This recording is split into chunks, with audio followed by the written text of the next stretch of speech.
Na aula passada, acho que a gente já estava aqui.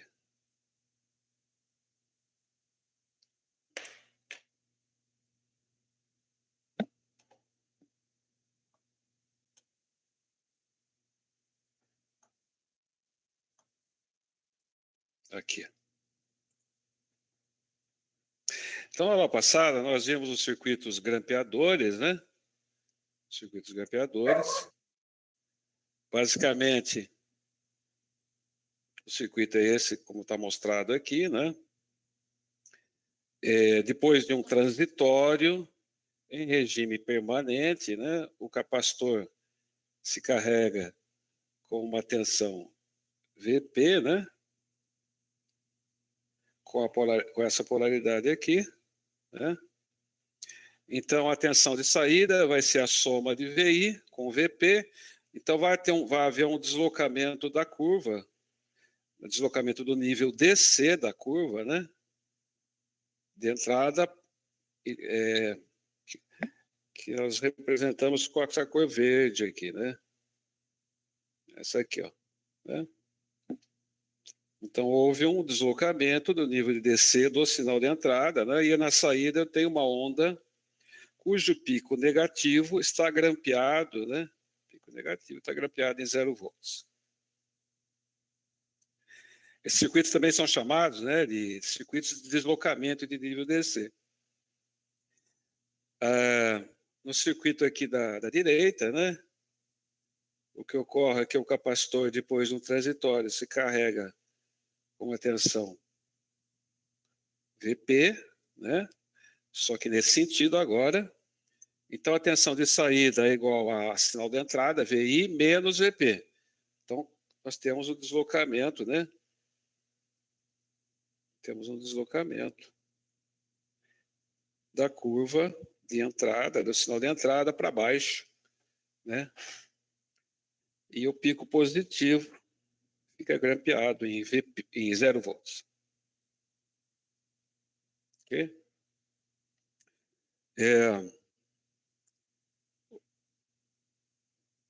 Então, vamos ver aqui o dobrador de tensão.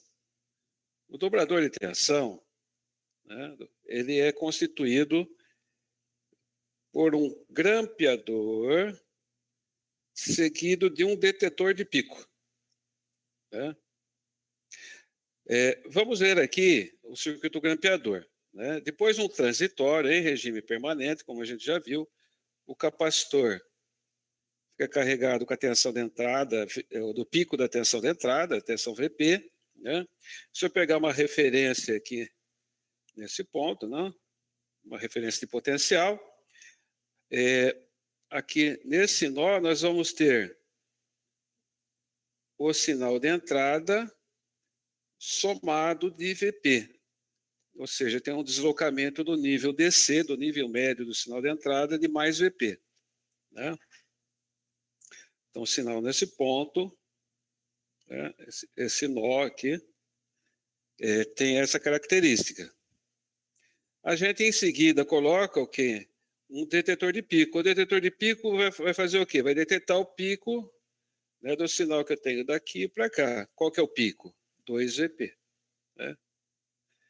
Então, você vê que na saída, né, eu tenho um sinal DC, sinal, perceba que é DC, né, que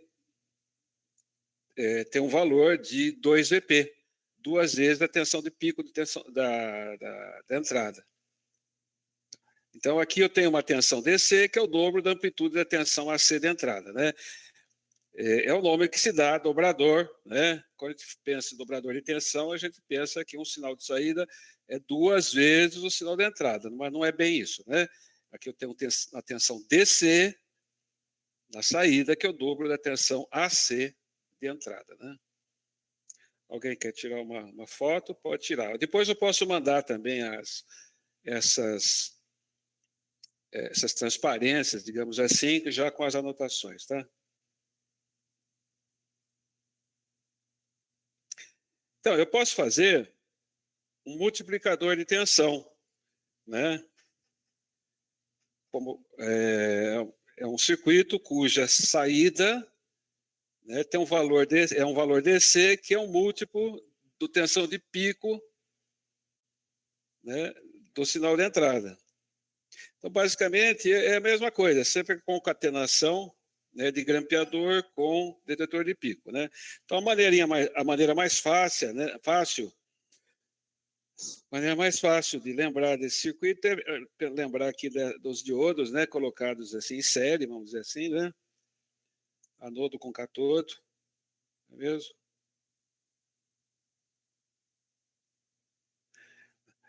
E entre eles, né, eu coloco os capacitores, ó.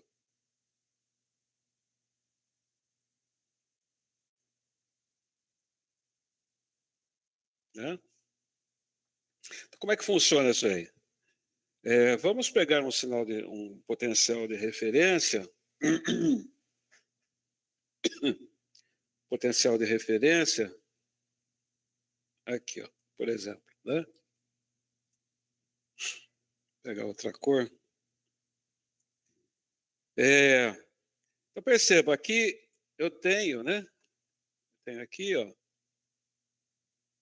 um detetor de pico, né? Esse capacitor deteta o pico do sinal de entrada, que é VP. Aqui na entrada eu tenho um sinal senoidal de amplitude VP, obviamente, né? Eu tenho um VP seno de ômega T aqui, ó, né? Então a amplitude do sinal, a tensão de pico é VP. Então ele se carrega, né? Olha só o sentido do diodo, né? Condução do diodo, né? Ele vai se carregar depois de um transitório, ele vai se carregar com a tensão de pico, que é VP, nesse sentido, não é? É. Então, tomando esse ponto como referência, esse nó, né? A gente chama de nó, como referência. Aqui eu vou ter VP seno da MHT, né? Eu tenho isso.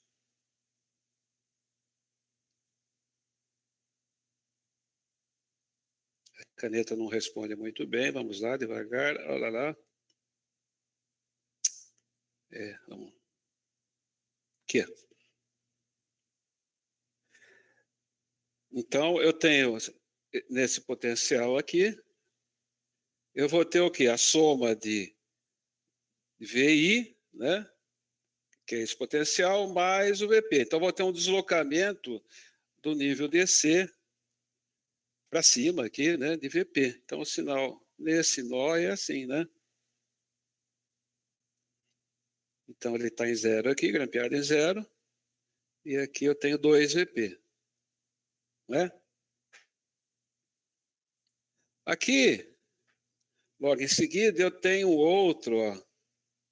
Tenho outro detetor de pico, que vai detectar o pico aqui do sinal 2VP com relação ao Terra. Qual que é o pico que vai, né? Vai ser 2VP. Então, ele vai carregar aqui com 2VP. Nesse sentido. Né? Então, o potencial nesse nó aqui vai ter essa característica, 2VP. DC. Não é? Bom, aqui tenho novamente um outro detetor de pico, ó. Detetor de pico. E o que eu tenho aqui na entrada do detetor de pico? De um lado eu tenho um sinal 2VP, DC, e do outro lado eu tenho um sinal que varia de 2VP a 0. Então ele vai detectar o pico. Qual que é a diferença máxima que ele vai ter aqui de sinal? Vai ser 2VP menos 0 é 2VP. Então esse aqui vai se carregar com 2VP.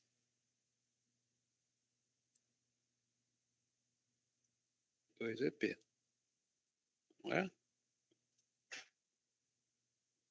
Aqui nesse nó, o que eu tenho então? Eu vou ter esse potencial desse nó, vou somar com 2VP, então vou ter um sinal nesse nó aqui que vai de 4VP a 2VP.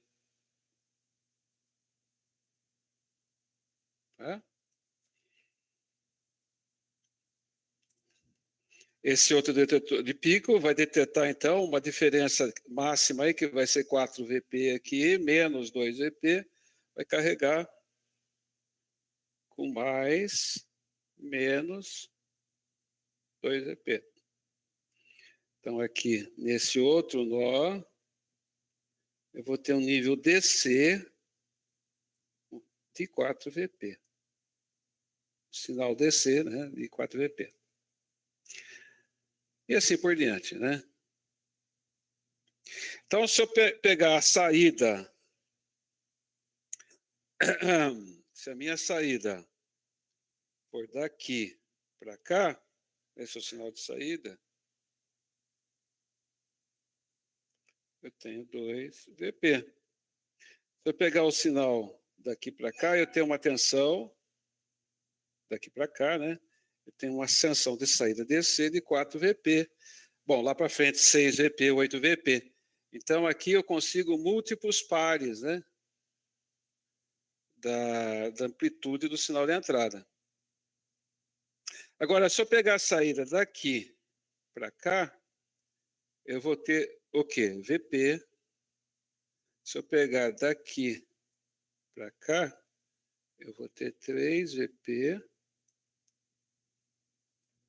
Então, aqui eu vou ter os múltiplos ímpares, né? Se eu pego os sinais desses nós aqui com relação a esse ponto aqui. Ok? Então, sempre é um multiplicador de tensão. A saída de um multiplicador de tensão sempre é o sinal DC, cujo valor, né, é múltiplo da amplitude do sinal de entrada. Isso aqui são circuitos para você aumentar o valor da tensão, né? Você entra com uma tensão menor, desde que alternada, né? Mas você consegue obter sinais DC de amplitude bem maiores, né? Perceba aqui, ó, que os capacitores, ó, interessante do circuito, que é muito legal, né? Eu posso gerar milhares de volts desse jeito, sem muito problema, porque qual é a máxima tensão no capacitor aqui?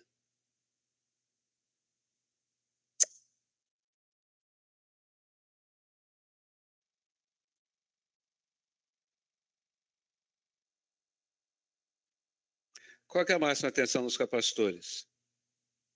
É 2 VP, né? Ele precisa aguentar aí. Tem capacitores, né? Principalmente os capacitores eletrolíticos, tem uma tensão de operação máxima, né? Bom, todos os capacitores têm. E aí, você, quando você faz um multiplicador de tensão, esses capacitores do multiplicador têm que aguentar pelo menos 2 vezes o pico do sinal de entrada, né? Vamos supor que o pico de tensão de entrada fosse, suponhamos, 50 volts, eles têm que aguentar 100 volts, né? E na saída você consegue ter milhares de volts e os capacitores comuns aí que você pode empregar no circuito. E quanto à tensão reversa nos diodos? A máxima tensão reversa nos diodos.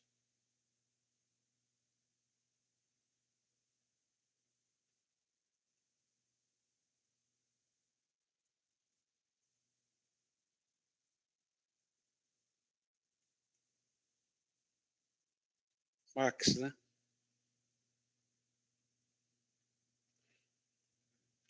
Máxima tensão no reverso dos diodos, quanto que é? Pegar qualquer um dos diodos, né? De um lado você tem, ó, por exemplo, vamos pegar esse aqui, ó. Né? Deixa eu tirar pegar esse diodo aqui, ó. De um lado você tem 2 VP, né?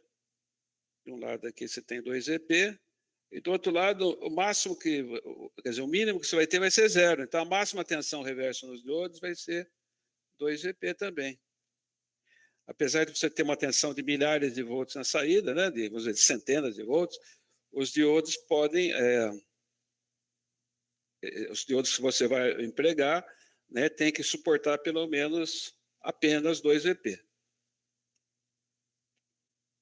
Alguém tem alguma dúvida? Tá tudo bem, professor. Professor, o senhor pode, por gentileza, explicar de novo esse multiplicador aí, por favor? Claro. Pode me interromper sempre, viu? Bom, então, do início, que ponto mais ou menos? Assim? Basicamente, por que fica essa configuração nos capacitores? Por que cada tensão fica assim? É isso. O iniciozinho mesmo. Entendi. Então vamos olhar aqui, ó. Vamos entender como funciona o dobrador, né? O dobrador é constituído, então, por um grampeador em cascata, a gente chama assim de cascata, né? Seguido, né, de um detetor de pico. O grampeador, como é que funciona, né? Depois um transitório, né? Vamos olhar o grampeador primeiro, vai? Acho que é melhor. Aqui, ó. Grampeador. Esse é o circuito grampeador. Depois um transitório, o capacitor se carrega com a tensão de pico do sinal de entrada, né? Isso aqui, ó, do ponto de vista do capacitor, esse capacitor detecta o pico da tensão de entrada, né? A gente mostrou isso na outra aula, né? Depois de um transitório, né? O capacitor se carrega com uma tensão que é igual à tensão de pico, ó, depois do transitório. Aí, então, ele carrega com a máxima tensão que tem entre esse ponto aqui e esse aqui. Qual que é a máxima tensão? É VP. Então, ele vai se carregar assim e vai carregar dessa forma.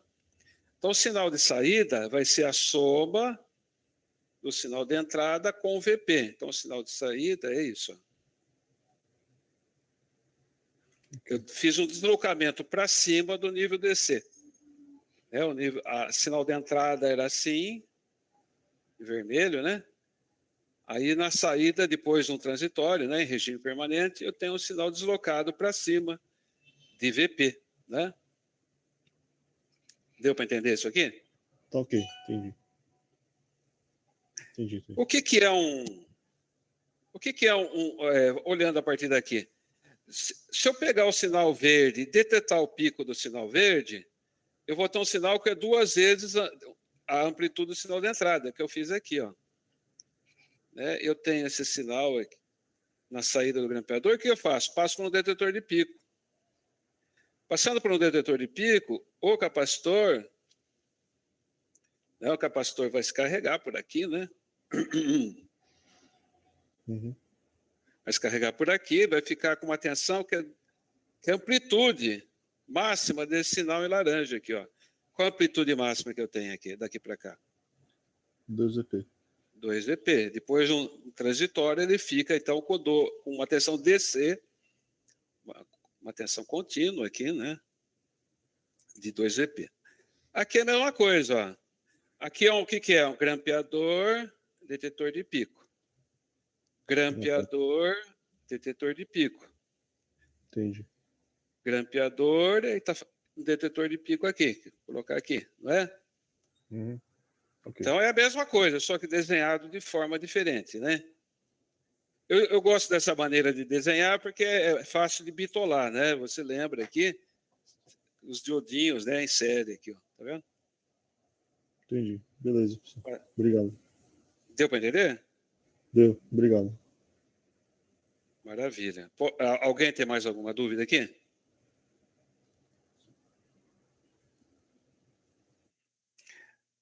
Um outro tipo de circuito que a gente consegue fazer aí com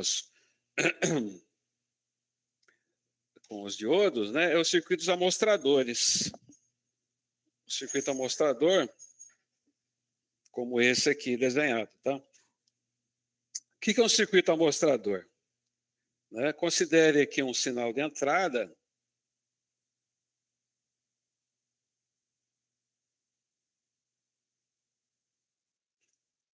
Está dando para ler direitinho aí? Sim, professor. Aqui a saída. Entrada, saída, que é um sinal de controle.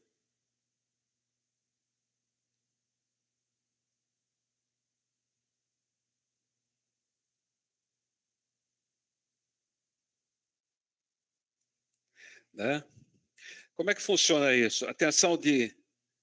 Se o sinal de controle é igual a 1, né, um determinado valor, né, esse 1 aqui entre aspas, né, a tensão, né, de uma determinada tensão, a tensão de saída é igual à tensão de entrada, e se o sinal de controle é igual a 0, né, 0 entre aspas, né, um determinado valor, a tensão de saída é igual a 0 volts.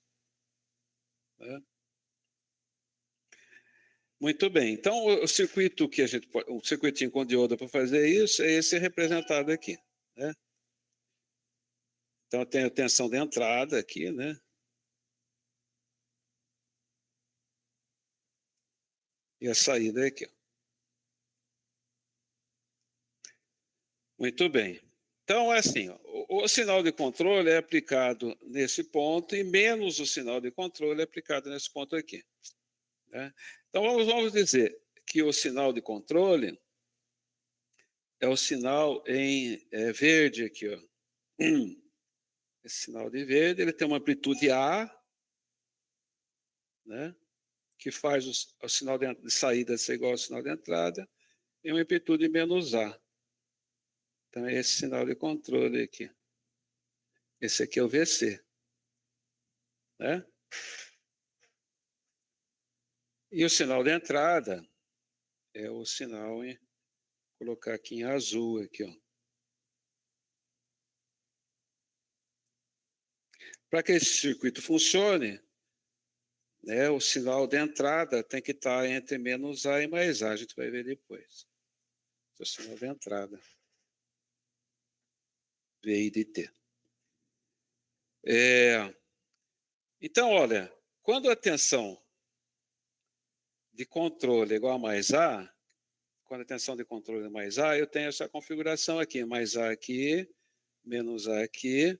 O VI de T, evidentemente, está entre mais A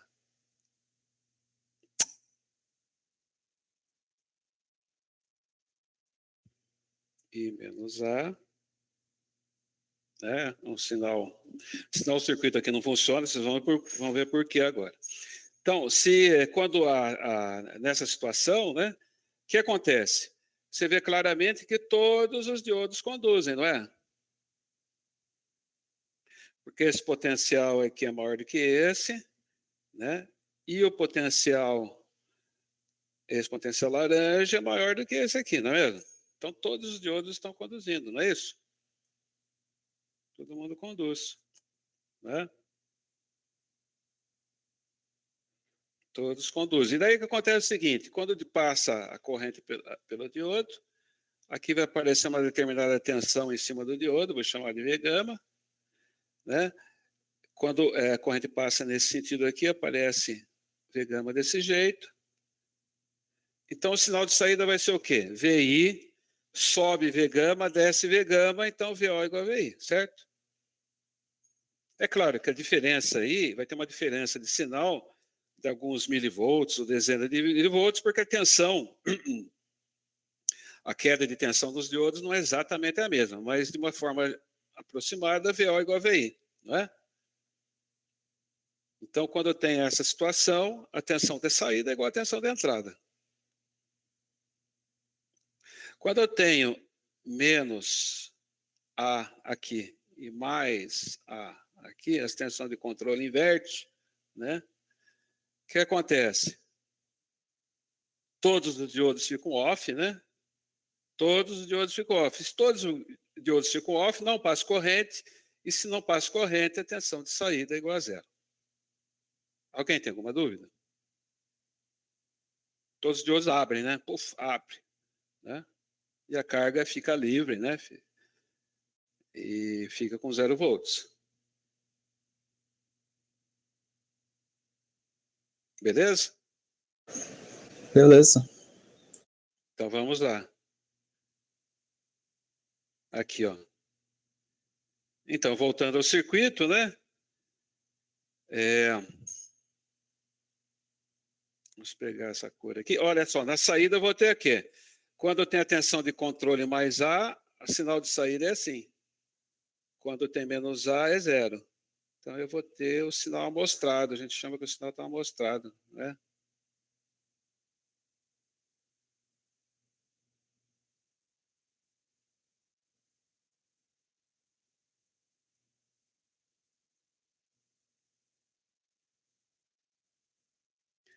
Certo? Alguém tem dúvida? E assim por diante, né? Deixa eu apagar isso aqui, ficou feio. Alguém tem dúvida? Tá tudo bem, professor. Beleza? Vamos para o próximo, então. Vamos falar agora uns parâmetros que são importantes aí, que são regulação de carga e de linha. Quando a gente fala de fonte de alimentação, né? Uma fonte. Eu tenho uma tensão na entrada, né? Uma tensão de entrada. Aqui, né, provavelmente um sinal assim, né? Que tem um determinado nível de DC e uma variação. E na saída, eu quero ter uma tensão contínua, assim, né? Tensão DC. Né? Na carga, né? A carga é o circuito que está sendo alimentado por essa fonte, né? Então, esse circuito, então, eu tenho uma determinada tensão de saída VO, né? Daqui para cá, na saída, né? E uma determinada corrente de carga IL, L de load, né? L. E VO de output. Aqui, ó. E você obviamente deseja, né? Isso aqui é uma fonte DC, obviamente, né? Você quer que isso seja na saída o mais contínuo possível, né? Que não tenha variações aí na tensão de saída. Então, a gente define um parâmetro que se chama regulação de linha, que é quanto varia a tensão de saída e com relação à tensão de entrada. Por uma corrente de carga constante, quer dizer, o circuito me demandando, né, me drenando uma corrente constante. Tá? Então, é o quanto, se for ver, né, o quanto varia a tensão aqui de saída em função dessa variação aqui da onda de entrada, né? Então, esse parâmetro geralmente é dado em milivolts por volt, né? É tensão por tensão, né? Mas usualmente a gente fala em milivolts por volt, né? Então, 5 milivolts por volt significa que para cada volt que varia na entrada, na saída tem uma variação de 5 milivolts. Né?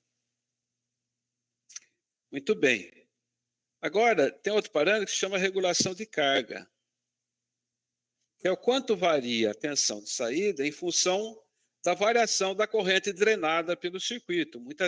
Na maior parte das vezes, a corrente que o circuito demanda, né, não é uma corrente constante, ela varia com o tempo, depende do estado lá do circuito. Né, ela vai variando também com o tempo. Se a fonte fosse ideal, né, por mais que eu variasse a corrente do circuito, a tensão ficaria constante. Né? Para definir essa grandeza, a gente chama a regulação de carga como sendo a variação da tensão de saída em função da corrente de carga. Claro que para uma tensão de entrada constante, vou ter que manter a tensão de entrada constante no caso. Né? Isso é um parâmetro que é dado aí em milivolt por ampere. Né? Geralmente em milivolt por ampere. Por exemplo, nós vamos pegar o nosso circuitinho com diodo, né? Zener. Né? Circuitinho com diodo Zener, né? Eu tenho aqui uma tensão de entrada VS e tenho na saída uma tensão VO, né? Cujo valor DC é mais ou menos o VZ, né? E tem uma pequena ondulação em cima. Então, vamos calcular esses dois parâmetros regulação de linha e regulação de carga para essa fontezinha feita com Zener, uma fonte precária, hein? Mas funciona para alguns casos, né? Quando as correntes de carga são da ordem de miliampere, às vezes já está ótimo isso aí. Então, basicamente, se eu substituir o diodo, né, conduzindo, né, que a tensão de entrada é maior do que o VZ, né? Se a tensão de entrada não for maior do que o VZ, a tensão mínima de entrada não for maior que o VZ, o diodo de Zener não vai estar na região de Zener, né? A tensão de entrada tem que ser maior que VZ, né? Então, na região de Zener, a gente pode modelar o diodo Zener como sendo essa série aqui, não é? De uma resistência em série com uma fonte DC-VZ. Isso a gente viu nas aulas precedentes aí. E aqui tem minha carga, né, que está drenando, né, IL. Né, tem minha carga. Aqui é o modelo do diodo Zener. Aqui é o resto do circuito. Então, para calcular a regulação de linha, o que eu tenho que fazer? Vou variar o sinal de entrada. Então, eu vario o sinal de entrada com a corrente de carga constante. Corrente de carga constante significa que eu vou ter um aberto aqui, né? Se a corrente de carga é constante, estou aplicando aqui o teorema de superposição de efeitos, né? Então, a fonte de corrente eu substituo por um aberto, não é mesmo? Então, vou calcular o quanto varia a tensão de saída em função da tensão de entrada. Aqui é um simples divisor de tensão, né? Então, a variação da tensão de saída em função da tensão de entrada é esse divisor de tensão. Se a resistência do Zener for bem menor que a resistência de polarização do Zener RS ali, né? Você vê que essa regulação de linha é um valor pequeno, né? Digamos que RZ é da ordem de dezena de ohms e RS da ordem de centena de ohms. Isso aqui vai ser menos que 10%, alguma coisa entre 1% e 10%, né? Quanto à regulação de carga, o que eu faço? Eu faço a tensão de entrada, eu vario a corrente de saída, né? DIL, eu vario a corrente de saída DIL e mantenho a tensão de entrada constante. Então, para as variações de IL, né? Como VS é constante, eu tenho um curto aqui, não varia, né? VS é constante, então pus um curto. Então, eu vou calcular agora a variação de DVO com relação a DIL e vai dar esse menos aqui, RZ paralelo com RS. Se o RZ for bem menor que RS, esse termo também não é menor que 10%, e é alguns por cento. Perceba o sinal negativo, né? Significa se a corrente de carga aumentar, né? A tensão de saída dá uma caidinha. Na regulação de linha é positivo, quer dizer, se a tensão de entrada aumenta, a saída aumenta também. Que era mais ou menos como a gente esperava, né? Alguém tem uma dúvida aqui? Professor, só poderia só explicar de novo essa parte da regulação de linha? Foi viajando. A regulação de linha, o que eu tenho? Eu tenho uma corrente.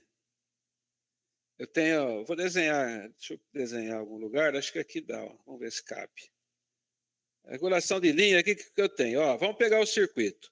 Meu circuito, ele tem um valor, um VSDC, né? Acho que se eu explicar desse jeito, talvez seja mais fácil. Vocês aprenderam o teorema da superposição de efeitos, né? Imagino. Sim, aprendemos. Tá, então olha só. Eu tenho RS, né? Aqui eu tenho o RZ. Aqui eu tenho o VZ. Não posso sair fora aqui, porque senão dá zebra. Pronto. Aqui, isso aqui. E tem a carga, não é? Só que na carga aqui é como se fosse uma fonte corrente, é uma corrente constante, né? Não é? IL. Ele está puxando uma corrente constante. Então é como se fosse isso, não é mesmo? Certo. Então, assim, na entrada daqui para cá, eu tenho um sinal assim. Esse tem um valor DC, que é o valor médio, né? E tem as variações aí, da onda aí, que é DVS, não é mesmo? Sim. Não é isso? Então, para escrever do jeito que eu coloquei ali, né? Então, eu tenho isso, não é? Sim. Esse não é meu circuito? Sim. Então, eu quero saber quanto vale. Tensão de saída tem um VODC, né? Tá. VODC mais um DVO, como eu chamei, né? Não é isso? Na saída não tem isso? Sim. Tem isso também, não tem? Então, se eu quero saber quanto que varia a saída DVO em função de DVS, usando o teorema de superposição, eu tenho que anular os efeitos das fontes DC, não é isso? Então, eu coloco um curto aqui em VS, DC, um curto, eu vou botar um curto aqui, não é? Colocar um curto significa o quê? Fazer com que a tensão seja zero, né? O que que circuito que a tensão é zero, qualquer que seja a corrente? É um curto, né? Eu vou botar um curto aqui, não vou? Sim. Vou botar um curto aqui. E aí vou fazer IL igual a zero. Significa que eu vou abrir isso aqui, não é? Certo. Entendeu? Porque assim, deu para entender ou não? Entendi. Entendeu agora? Entendi. Então tá. Bom, aqui vamos para a próxima, né? Deixa eu ver o horário aqui. Mais um pouquinho aqui, né? Então vamos lá. Vamos continuar, né? Vamos ver agora. A gente falou aí do diodo, né? Que tem quando ele está conduzindo, ele está on, existe uma resistência em série, né? A gente viu assim, né? Quando ele está operando nessa região, né?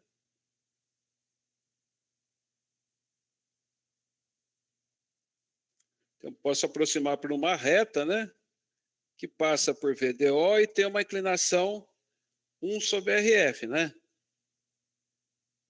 RF é menos 1. Lembra disso ou não? Agora, como que dá para estimar o valor desse RF, né? A curva do diodo real, né? Essa é uma curva, essa curva aqui, né?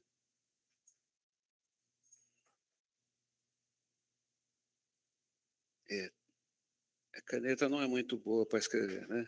Mas, ó, vamos lá. A curva é assim, né? Essa aqui é a curva real em verde. É uma exponencial, lembra que é aproximadamente uma exponencial? Que é essa curva aqui, ó. IS, né? E elevado a V sobre NVT, né? Aproximadamente, né? Na verdade, tem um termo menos 1 aí que eu desprezei porque eu estou considerando V bem maior que VT. Considerando que eu estou operando em torno desse ponto aqui, ó. Que chama ponto quiescente, aqui é um ponto de operação, né?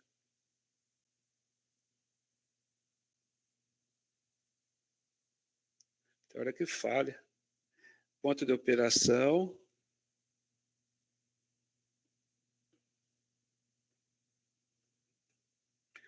Também chamado de ponto quiescente.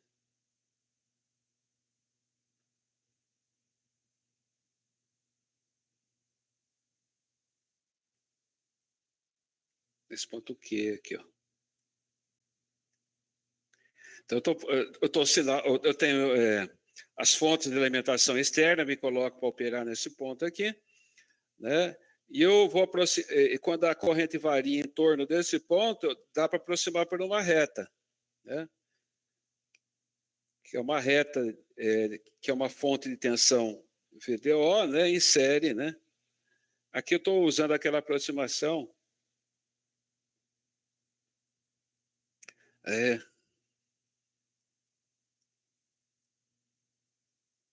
Deixa eu aumentar aqui, ó. Talvez funcione melhor.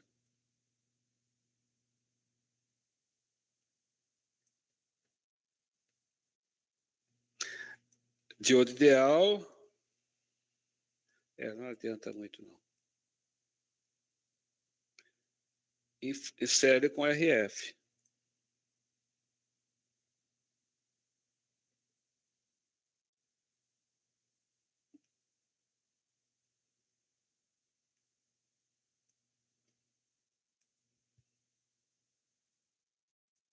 Né? Não é isso? É só um modelinho.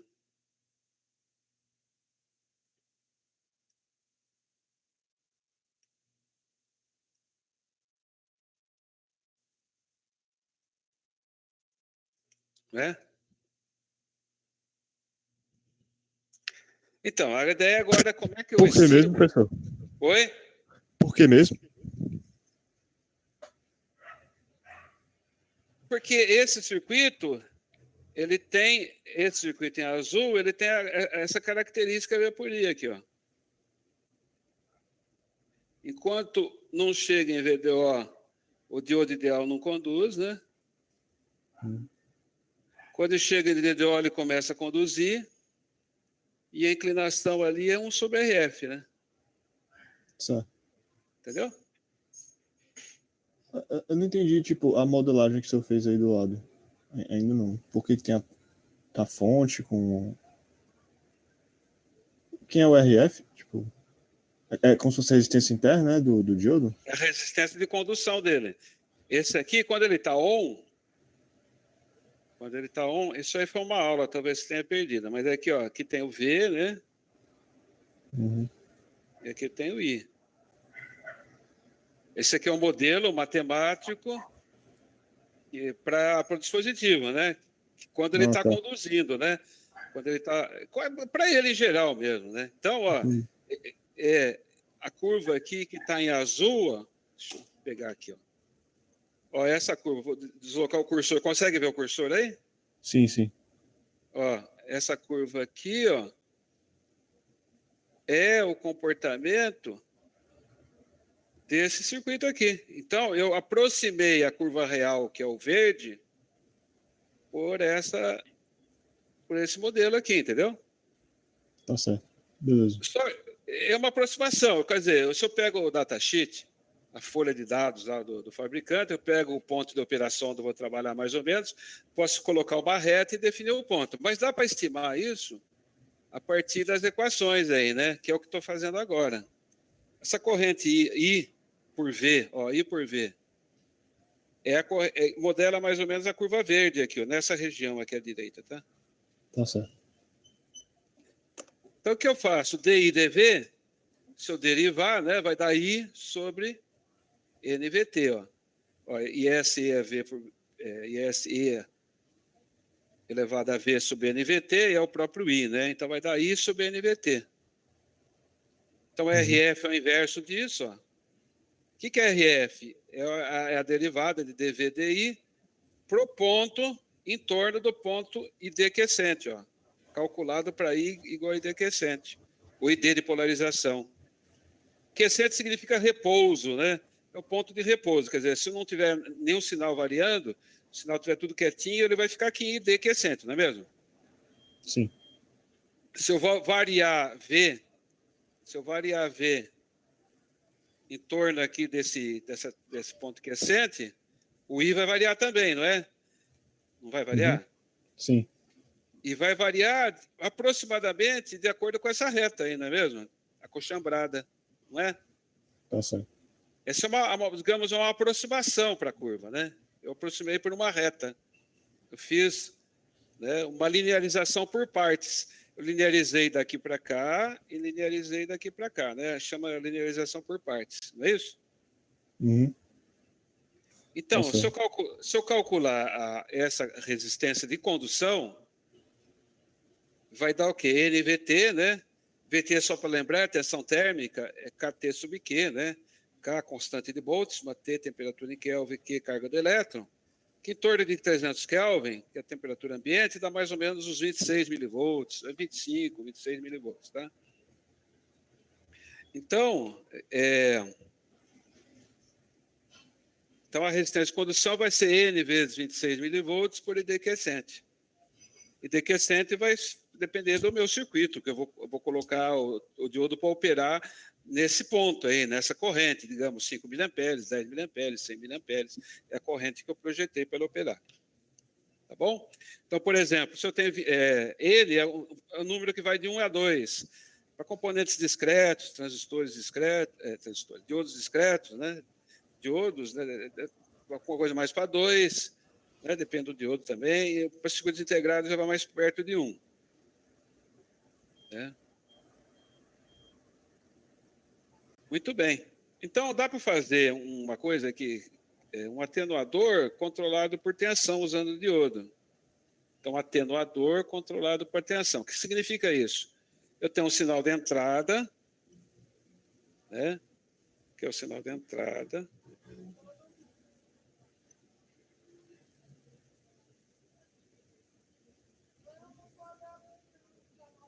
Aqui, obviamente, é a saída, né? E aqui tem uma... Então, se eu variar essa tensão VP aqui, eu consigo atenuar o sinal de entrada mais ou menos. Né? Por exemplo, eu tenho um sinal de entrada de amplitude 1 volt. Variando o VP, eu vou conseguir atenuar ele de meio volt até 50 milivolts. Né? É um atenuador variável, quer dizer, variando o VP, eu consigo atenuar mais ou atenuar menos o sinal. Entenderam o que significa um atenuador? É o contrário do amplificador. O amplificador amplifica, né? Esse aqui, o atenuador, ele atenua. Você consegue ajustar o sinal de saída, né? Em função, você consegue atenuar o sinal de entrada, né? Em função de uma determinada tensão de controle aqui, VP, tá? Os capacitores C1 e C2, a gente chama de capacitores de acoplamento. Depois a gente vai aprender outros cursos, outro curso aí, como é que calcula esses capacitores aqui. Mas é assim, esses capacitores de acoplamento, eles vão acoplar, no caso, o sinal de entrada, né, ao atenuador. Então, C1 acopla a fonte de entrada ao atenuador, C2 acopla o atenuador à saída. E eles têm a função de bloquear o DC. Eles são capacitores grandes, de tal forma que nas frequências de operação de VI eles são curtos, e para DC um capacitor é o aberto, certo? Tudo bem? Então, se você vê, se você vê a forma de onda de entrada, aqui o capacitor ele fica carregado com uma tensão contínua, né? E como ele é grande o suficiente, ele fica com essa tensão basicamente cravada, né? Travada, num valor estável, né? E ele bloqueia o DC, ele não deixa passar o DC, entendeu? Beleza? O DC fica todo em cima dele. Deu para entender isso ou não? Então, essa, por exemplo, C1, a reatância de C1 é bem menor que R. E a reatância do C2 é bem menor que RL. Nas frequências de operação de VI, né? Estou considerando que VI é um sinal que tem uma faixa de operação, né? Vamos chutar aí, sei lá, de 100 kHz a 500 kHz, de 10 MHz a 50 MHz, de 90 MHz a 110 MHz, assim por diante. Alguém tem alguma dúvida? Todo mundo entendeu o capacitor de acoplamento? Acoplamento, ela acopla o circuito e bloqueia o DC. O DC fica todo em cima dele. Então, se eu usar o teorema da superposição de efeitos e fizer análise DC, assim, se eu tenho um circuito linear, eu posso ver o efeito das fontes DC, né? Em seguida, posso ver o efeito das fontes AC e, no final, superpor os resultados, né? Sim ou não? Sim, só tem Então, linear. vamos fazer a análise DC. Oi? Pode falar. Não, Vamos fazer a análise DC. Na análise DC, eu vou ver o efeito das fontes DC. Efeitos da fonte DC, esse capacitor aqui é um aberto, né? Um aberto. Então, eu tiro fora esse circuito, esse capacitor é outro aberto, eu tiro o circuito, só fico com esse circuitinho aqui, né? E a corrente de polarização vai ser o quê? VP menos o VDO, né? Que cai no diodo, dividido por RP. E vou ter o RF, vai ser NVT sobre D quiescente, não é mesmo?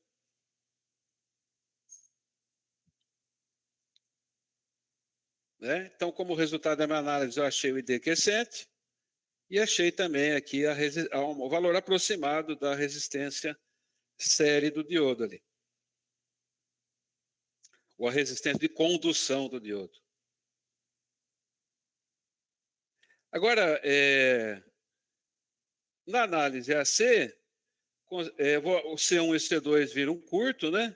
Então, o circuito que eu tenho é esse aqui. Entra a VI, tem o R, o capacitor C foi substituído por um curto, né? Não é mesmo? Então, vem aqui o curto, R. VP, como a análise é AC, né? Eu anulei VP. Quando eu faço VP igual a zero, esse ponto fica no zero. Então, é como se o RP tivesse daqui para cá, não é mesmo? Sim ou não? Peraí, como é que é, professor? É assim, eu não estou fazendo análise AC, estou calculando efeito da fonte VI, no caso, né? Na verdade, eu deveria escrever aqui, efeito da fonte VI, né?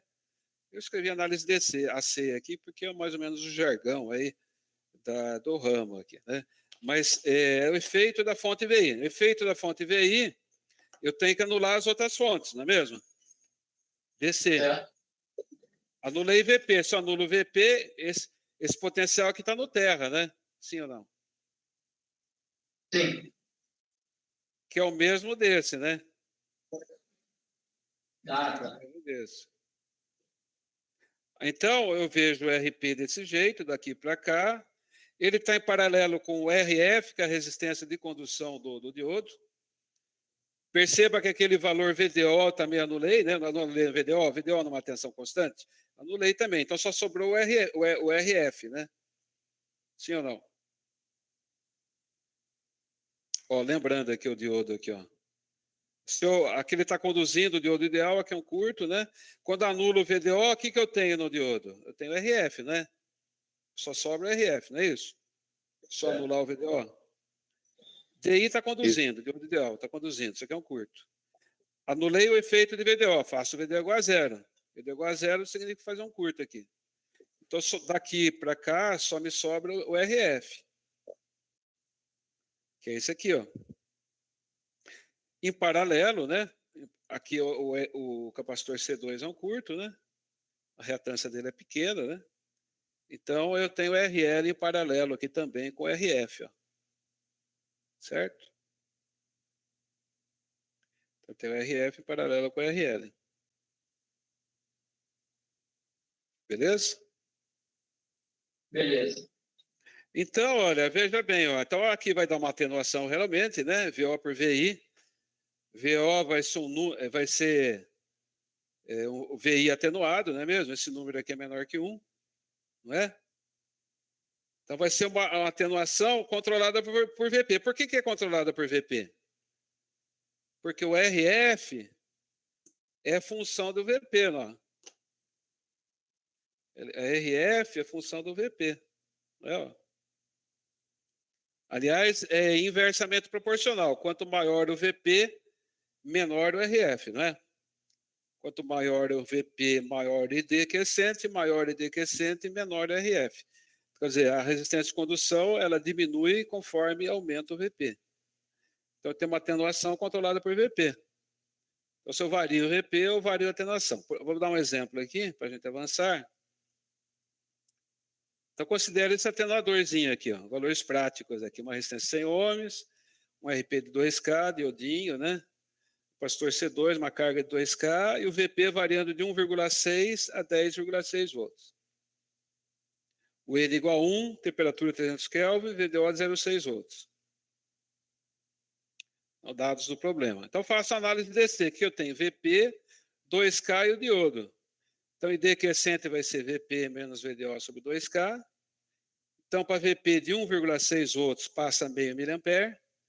Para VP de 10,6 volts, passa 5 miliamperes. Então, a resistência de condução para 1,6 volts vai ser o quê? 52 ohms. Deu para entender, não? E a resistência de condução para 5 miliamperes é menor, ó. É 10 vezes menor, 5,2 ohms. Quanto maior o VP, menor a resistência de condução. Tá? Então, vou fazer a análise AC. Na análise AC que eu tenho? Esse circuito aqui, 100 ohms, 2K, o RF e os outros 2K. Então, VO por VI vai ser o quê? 2K paralelo com RF paralelo com 2K, sobre esse mesmo valor, mais 100, divisor de tensão. Então, a tensão de saída pela tensão de entrada para VP de 1,6 volts, substituindo os valores, vai ser 0,33, 33%. E quando eu aumento a tensão de entrada, tensão de controle, a IVP, para 10,6 volts, a atenuação já cai para torno de 5%. Então, esse circuito ele tem uma atenuação que varia de 33% a 5%, dependendo de uma tensão de controle lá, VP. Tá? Entenderam ou não? Entendi. Professor, só uma dúvida. A gente está aplicando o princípio da superposição aí para os circuitos. O diodo, é porque a gente está considerando o diodo ideal, né? Acho que o diodo não seria linear, né? Qual diodo que você está considerando aqui? Não, esse diodo não é ideal, não. Eu estou usando o modelinho dele mesmo. Entendi. É que eu desenhei ele desse jeito, mas na verdade, ó, é que a gente bitola, a gente já fala, entendeu? Mas é aqui, ó, esse modelo aqui, ó. Entendi. Na verdade, o que você está botando entendi, que botou uma resistência ao elemento linear aí a princípio. Né? Eu estava com dúvida porque se o diodo seria um componente linear, que a gente pudesse aplicar a superposição. Agora entendi. Ó, o que acontece aqui, ó? Só a tensão ID, né, crescente vai ser VP menos VDO, e também vai ter uma queda de tensão RF aqui. Aqui, na verdade, eu estou acochambrando, estou dizendo que o RF, né?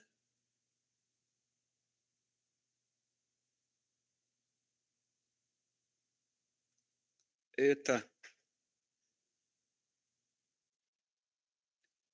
É bem menor do que 2K, né? Porque o valor certo seria o quê? VP, né? Menos VDO dividido por 2K mais RF, né? Entendeu? Entendi. Certo. Só que aí eu ia ficar o seguinte, ia ter que depois, de maneira bem boba, né? Ficar resolvendo uma equação aqui, né? Porque o RF também depende do IQ, você concorda comigo? Sim. Então eu fiz essa acochambração aqui para achar o valor de IQ. Depois eu verifico uma hipótese aqui, ó. Você vê que os RFs aí, ó. Os RFs, cadê os RFs? Está aqui, ó. 52 ohms, 5 ohms, né? É muito menor que 2K, não é? Entendeu, não? Sim, sim. Olha os valores aqui, ó. Então, essa hipótese aqui é uma boa hipótese. Eu vou até pôr aproximadamente aqui para ficar mais. Entendeu, não? Tranquilo. Então, tá.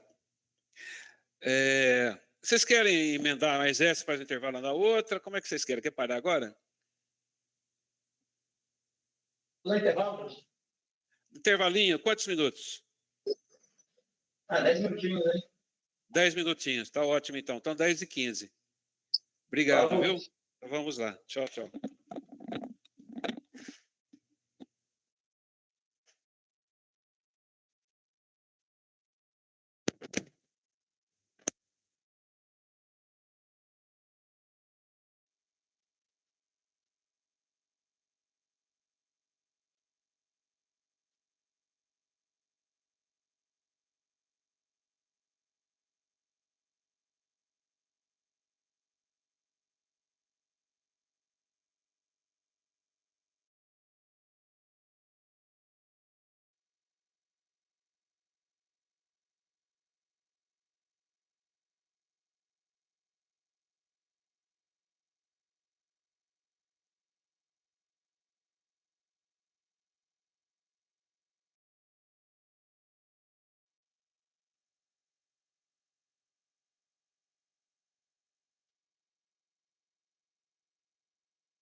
Oi?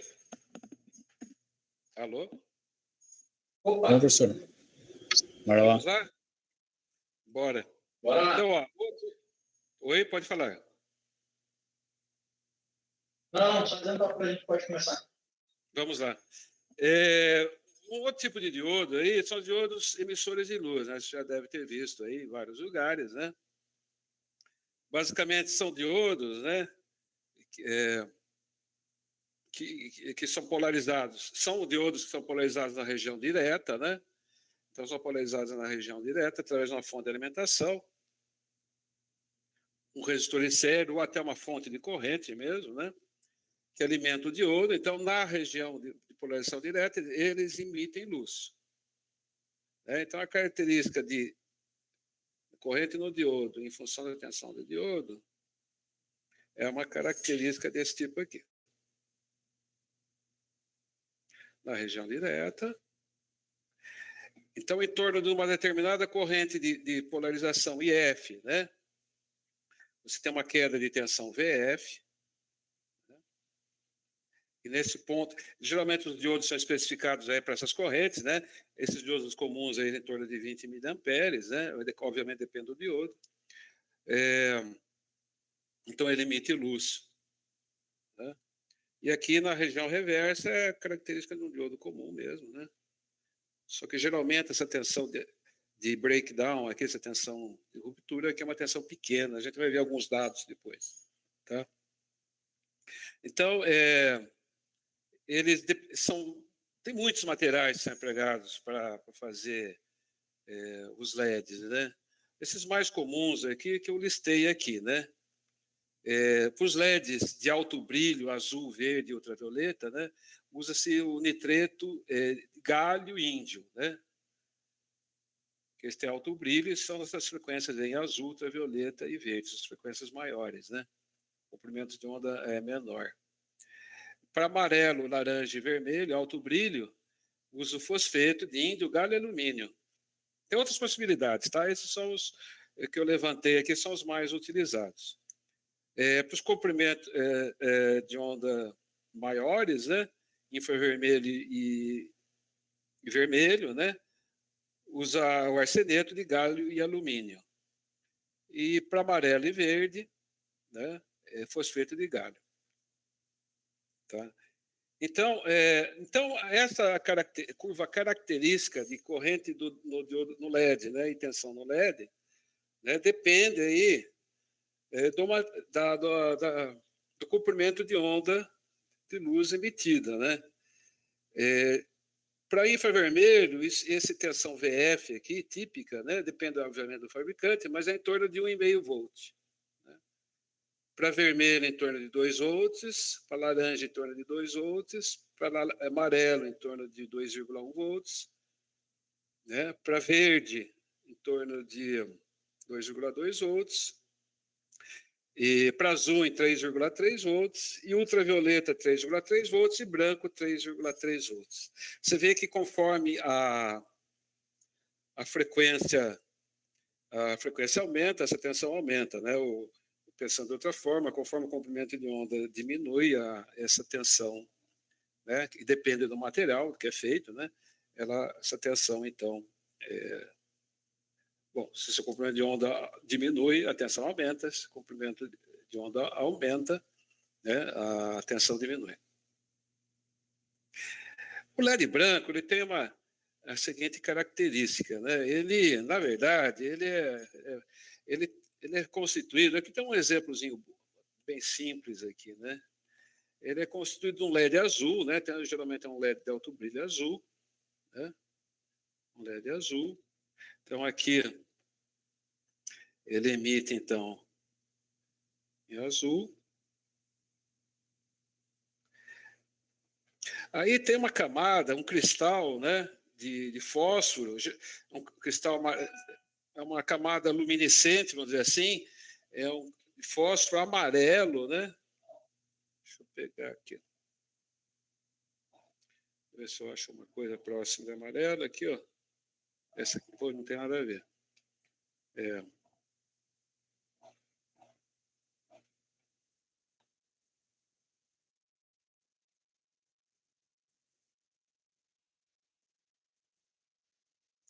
Então, quando essa luz azul incide, né, nessa camada luminescente amarela, parte dela ela passa, quer dizer, parte do azul passa, né, e passa azul, né, e em função da incidência na camada luminescente, você tem uma emissão em amarelo, né, só que faixa mais larga, né, que quando você superpõe as duas emissões aí, você enxerga, o nosso olho enxerga como branco, né? Então, basicamente é isso, no final das contas, né? A tensão VF para um LED branco é a mesma de um LED azul, que ele na origem é um LED azul. Né? Basicamente, isso é o LED. A gente está vendo esse curso aqui do ponto de vista mais, a gente está vendo os modelos dos componentes, o que eles fazem e os circuitos, né? Com relação mais a como é que eles são construídos, né? Isso é um trabalho tradicional que vocês fazem aí, né? Nesse primeiro e segundo semestre. Eu vou especificar melhor esse trabalho, né? Vocês vão ver, vão ler, né? E fazer um trabalho sobre como é que esses dispositivos são construídos aí. Tem bastante material na internet sobre isso, né? Esse nosso curso aqui é mais do ponto de vista de eletrônica aplicada, né? De um engenheiro de aplicação que conhece os circuitos e sabe aplicá-los, né? Bom, então vamos acender um LED, olha só, puxa vida, você vai aprender a acender um LED, olha lá. Então eu vou acender um LED aqui, né, vermelho, se é vermelho tem um VF em torno de 2 volts, e o LED ele acende com 20 miliamperes. Então quanto que vai valer a resistência aqui então? Vai ser o 5, né? Essa resistência que eu vou ter que pôr em série, 5 menos os 2 volts, que é o VF dele, né? Quando passa 20 miliamperes, né?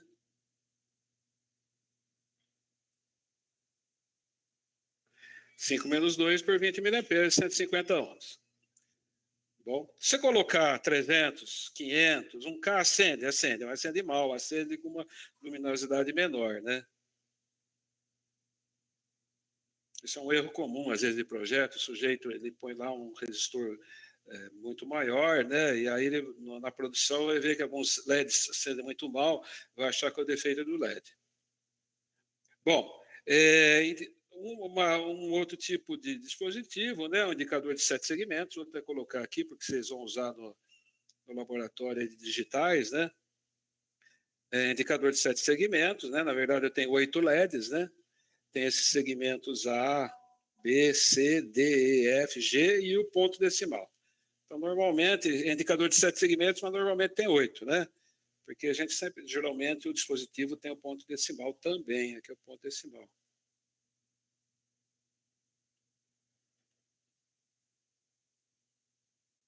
É um indicador de 7 segmentos que tem 8 LEDs. Vamos lá. Então, aqui, ó. Então, basicamente, você vende esses dispositivos, que você já deve ter visto, né? Esses dispositivos, basicamente, são peças assim, né?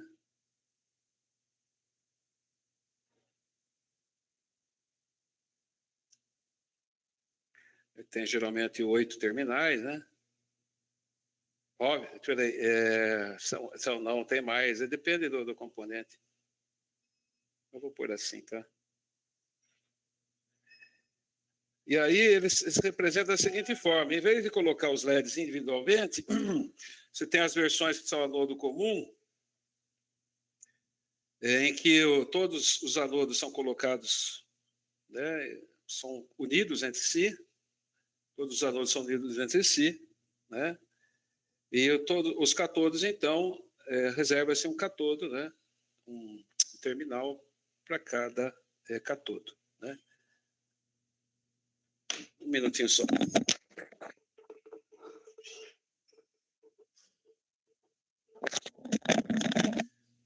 Outra possibilidade é a do catodo comum, né? Então, os catodos são colocados juntos, né? E aí os anodos, então, tem um anodo para cada segmento. Né? Tem um terminal para cada nodo de segmento. Beleza? Então, para acender, né, nos circuitos de anodo comum, a corrente circula desse sentido, né, desse jeito. E para acender no cátodo comum, ela circula assim, né?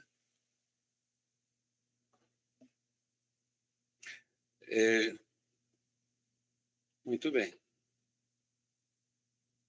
O outro tipo de componente é o fotodiodo, né? O fotodiodo ele tem uma janelinha aqui para que a luz incida lá na junção no semicondutor, né?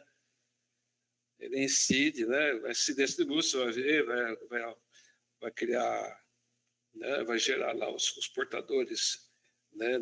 Aumentar o número de portadores minoritários dentro da região de depressão, né? E vai aumentar a corrente reversa do diodo. Então, para esse componente, ele trabalha na região reversa, né? Ele trabalha na região reversa, ou seja, a gente está interessado aqui na corrente reversa, a corrente que circula nesse sentido. Essa corrente reversa é função da luminosidade incidente, né? Então, por exemplo, aqui tem um tipo de encapsulamento possível, tem outros que tem né, que são parecidos com LED mesmo, né? Tem diversas formas, tem diversos empacotamentos, diversos cases aí, né? Encapsulamentos aí possíveis. Então, qual é a característica V por I desse dispositivo? Né? Quando você, para a janelinha fechada, aí, sem luz, né? Você tem uma característica igual, parecida, né, com um diodo comum, né? Uma característica desse tipo. Quando não tem nada incidindo, está a janelinha fechada. Conforme você vai incidindo a luz, a corrente reversa, você incide mais luz, né? A corrente reversa, ela vai aumentando. Ó, né? Quanto mais luz, mais corrente reversa. E a característica muda um pouco, ela vai ficar uma característica desse tipo aqui. Né? Então, o fotodiodo ele é feito para trabalhar na região reversa, né? Para ter as vias negativas, né? E aí a gente vê que a corrente reversa é uma função, né, da incidência de luz, né, da luz incidente, né? No caso aqui, né, da iluminância, né? Está em lux, né? Então é função da iluminância. E da radiância também, né? Então, a corrente reversa, por exemplo, para esse cara aqui, né? É algo desse tipo, né? Conforme a iluminância aumenta, a corrente reversa está aumentando, né? Ok? Geralmente, então, como é que você monta esse circuito, né? Basicamente isso, eu coloco o dispositivo na região reversa, né? Coloco ele na região reversa.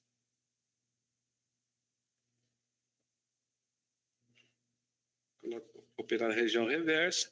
Aí a tensão da entrada aqui vai ser o quê? Vai ser R, desprezando, né, a corrente de entrada no amplificador, né? Vai ser aproximadamente R vezes R, né? Essa tensão, que está escrito aqui, ó. Então, se a iluminância, né, aumenta, né? E R aumenta, vem aumenta e a saída, né, vai então aumentar. Né? Geralmente esse amplificador aqui às vezes até é integrado junto com o diodo, né? O fotodiodo. Muitas vezes é um encapsulamento só para melhorar o desempenho. Ou não, né? Em circuitos mais simples você tem o fotodiodo à parte. Alguém tem uma dúvida aqui? Ele só opera na faixa reversa, então, né?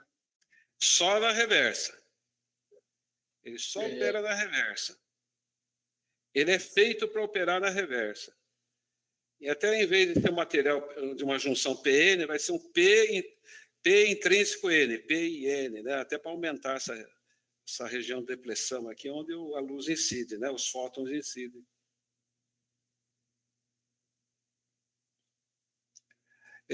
Um outro tipo de diodo, né? É o varicap, ou varactor, ou diodo também de sintonia. Né? Diodo de sintonia é porque nos osciladores, nos filtros de sintonia, né? de receptores de rádio, né? Você tem um capacitor variável, e a gente vai ver que o varactor é um capacitor cuja capacitância depende da tensão reversa aplicada. É isso que a gente vai ver. Também é chamado de diodo de sintonia, ou diodo de capacitância variável. O símbolo dele é esse aqui, ó. Também trabalha na região reversa, né? Região de polarização reversa. E a capacitância dele, em função da tensão reversa, geralmente é uma curva desse tipo aqui, ó. Que geralmente é dado log da capacitância, né, em função da tensão reversa. Então, o que você faz? No caso de um filtro, né, ou de um oscilador, ou você polariza para ter uma determinada capacitância em função de uma certa tensão reversa. Se você varia a tensão reversa, né, você varia o valor da capacitância. Então, a partir de uma tensão de controle, né, você consegue variar a capacitância e, consequentemente, a frequência de sintonia de um filtro, por exemplo, ou a frequência de oscilação de um oscilador. Então, basicamente, são circuitos assim. Você usa como aqui? Você põe, nosso amigo, aqui uma tensão de controle DC, né? Tensão de controle DC. Ou não, né? Mas geralmente é uma tensão de controle DC. Você coloca você varia a capacitância desse varicap, né?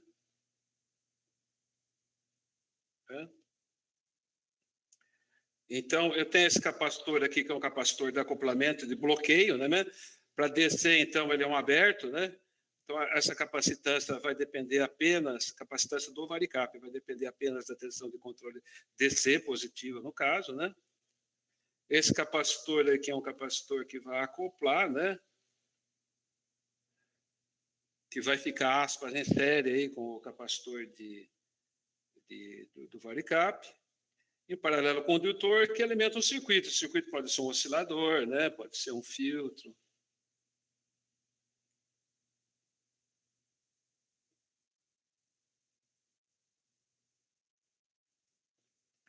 Então, a frequência de sintonia, né,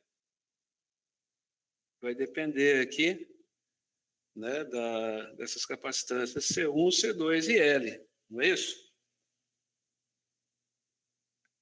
Qual a vantagem disso? Que variando uma tensão DC, eu vario a frequência de sintonia do filtro.